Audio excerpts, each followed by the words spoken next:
Living expenses. What does that entail? My mother-in-law's expression reflected genuine confusion. Hey, Brian, can you explain this properly? I pressed, watching my husband squirm. Brian, caught between his mother and me, seemed to shrink under the pressure. I've never received anything like that before, he finally admitted. Let me introduce myself. I'm Carol, a 37-year-old office worker, happily married to Brian. Our whirlwind romance led us to tie the knot within 4 months of meeting each other. Our families were thrilled, especially given our ages. Since our marriage, my relationship with my mother-in-law had blossomed. We often dined out and grew quite close. Initially, Brian and I lived separately but nearby. However, after Brian's father passed away, we decided to live together. Contrary to stereotypes, there was no tension with my mother-in-law. She willingly took on household chores, giving me time to focus on work. I felt guilty but appreciated her help. To show my gratitude, I provided her with some living expenses through Brian. Yet as Brian's appetite grew, I worried about whether our budget was sufficient. So, I broached the topic with him, suggesting we increase the allowance for his mother. I think we should increase the living expenses we give to your mom, I said, especially considering how much you've been eating lately and she's been doing all the cooking and cleaning. Brian seemed hesitant but eventually agreed, sharing my sentiment about showing appreciation tangibly. As I nodded in approval, little did I know that life was about to take an unexpected turn. Just a short while later, I found myself in a severe accident after colliding with a bike at an intersection. I found myself hospitalized for 2 weeks due to a fractured bone. On the first day, my husband brought me some essentials. Are you okay? It looks painful. I'll let my mom know, he said. That would be great, thanks, I replied. In my shared hospital room, I couldn't make calls, so I asked my husband to inform his mother that I'd contact her once I was able to move. Sure, I got it, he cheerfully responded before heading home. A week went by, and neither my husband nor my mother-in-law showed up. Despite my expectations, there was no contact from either of them. Concern gnawed at me, but I reassured myself, thinking it was just my husband being his usual forgetful self. Then, I tried calling. My husband didn't answer, which I chalked up to him being busy at work. Next, I rang my mother-in-law. Hi, mother-in-law. You must have heard from Brian, but I'll be in the hospital for another week, so I'll need some fresh clothes, I said. Hospitalized? What happened? An injury? Illness? Her flustered response made me uneasy. As I pondered, I realized she hadn't been informed. But why? If my husband forgot, she would have noticed my absence and called me immediately. Minutes later, she arrived, visibly exhausted. She explained Brian's absence, mentioning a sudden 2-week business trip. Thank you for coming, mother-in-law. What did you hear from Brian? I asked. He said he was going on a business trip for 2 weeks. It was sudden, she replied. That's when it hit me. Brian, an illustrator who preferred working from home, planned a sudden business trip. It didn't add up. Unless something significant arose, he wouldn't leave, even for local meetings. My mind raced with possibilities, including the unsettling thought that he might be cheating on me. I know for a fact that our company doesn't arrange meetings requiring business trips. How? Well, it's simple. I work there too, as an administrative staff member. Are you okay? You look pale. Are you feeling unwell? My mother-in-law asked, concern etched on her face. Our company wouldn't send Brian on a business trip. That's the job of the sales team. I'm an admin, so I don't go on business trips either, I explained, watching her reaction.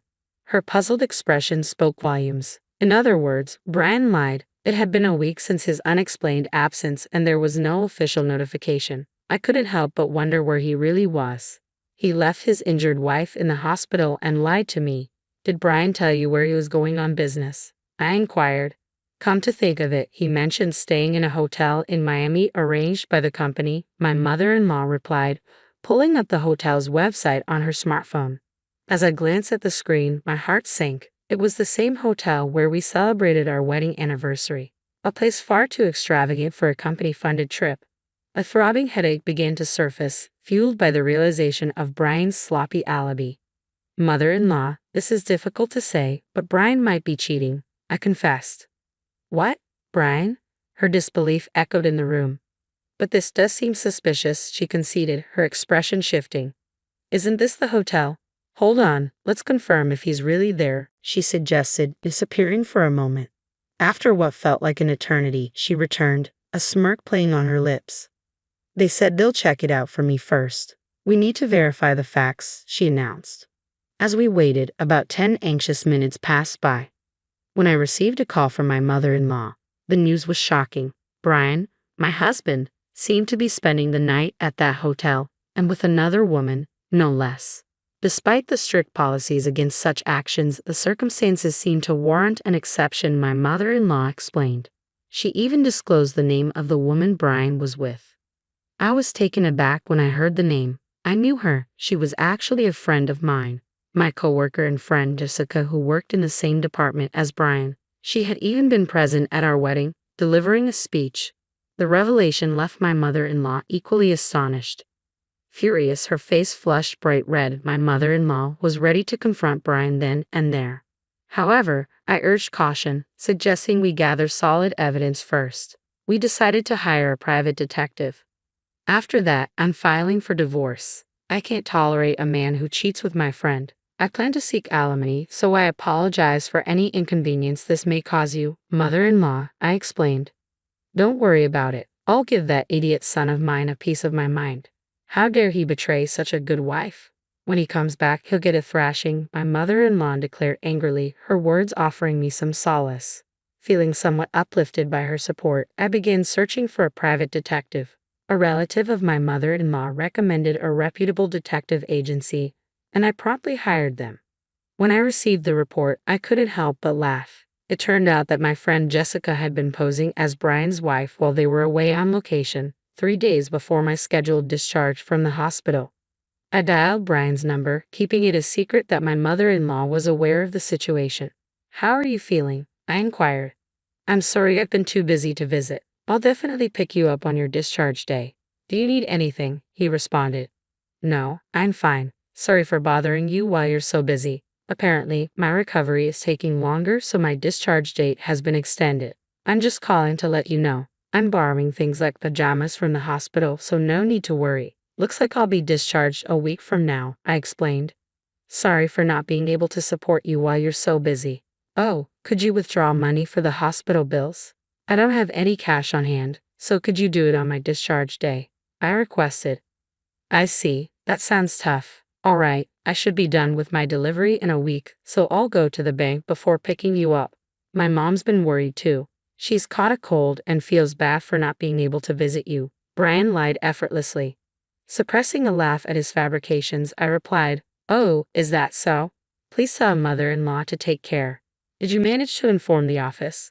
Thank you. Did they say anything about allowances? He asked, trying to keep the conversation casual. They did. I'll take care of the procedures. You just rest and recover. Hope you get well soon. All right, thank you. See you in a week then, I replied, ending the call. Already aware of Brian's deception, I had confirmed with the office before his call. Apparently, he had informed them that he was going on a trip and applied for my leave. As a result, my boss inquired about the trip and my well-being. After explaining my situation, my boss decided to visit the hospital immediately. Not only my boss but also the HR department came, revealing that I was entitled to sick leave benefits. It was then revealed that Brian had been out of touch for about a week, and he was also behind on his deadlines. The same was true for his mistress, who they couldn't reach either. This revelation shed light on a situation that had been ongoing for the past 6 months, finally coming to a head, prompting them to come and talk to me. I informed my bosses that I preferred they didn't mention the situation to Brian or his mistress until a week later. After that, they were free to impose any necessary punishment. Following the plan, I was discharged from the hospital. It appeared that Brian had submitted another application for my paid leave. His mother, my mother-in-law, received a call from him, stating that his business trip was extended. Despite my extended hospital stay due to my illness, he was prolonging his vacation with his mistress. It became evident that there was no love left for me, leaving me feeling saddened. Deciding to take my paid leave as initially planned, my boss assured me to take all the time I needed until Brian returned. My mother-in-law and I prepared ourselves to confront him. The day before I intended to inform Brian about my discharge from the hospital, I called him.